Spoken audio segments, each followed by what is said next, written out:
যুবকরা টেনশন করো না, বিদাতি বলে গালি দিবে, মাজার পূজারি বলে গালি দিবে, বিরানিখুর বলে গালি দিবে, তাবারকখুর বলে গালি দিবে, কিন্তু আমরা সুন্নিরা একমাত্র ফিউর দল। আমি 1 মিনিটের প্রমাণ করে শুধু মাইকটা ছাড়াবো।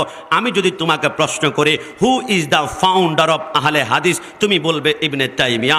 আমি যদি প্রশ্ন করি who is the founder of Wahhabism, তুমি বলবে আব্দুল ওহাব নজদি। আমি যদি প্রশ্ন করি who is the founder of Jamaat Islami, তুমি বলবে আবুল আলা মওদুদি। আমি যদি প্রশ্ন করি who is the founder of Deobandi ism, তুমি বলবে ওইনা কাসেম নানুতুবি। আমি যদি প্রশ্ন করি who is the founder of Qadiani, তুমি বলবে মির্জা গুলাম আহমদ কাদিয়ানি। কিন্তু শেষে যদি প্রশ্ন করা হয় হু ইজ দ্য ফাউন্ডার অফ আহলে সুন্নাত ওয়াল জামাত ওয়াল 1% সরকারে মদিনা দু জাহানের বাদশা সৈয়দুল মুরসালিন খাতামুন নবীন শাফিল মুসলিমিন আনিসিল গারিবিন রাহমাতাল লিল আলামিন রাহাতাল আশিকিন মুরাদিল মুশতাকিন শামসিল আরিফিন মিসবাহিল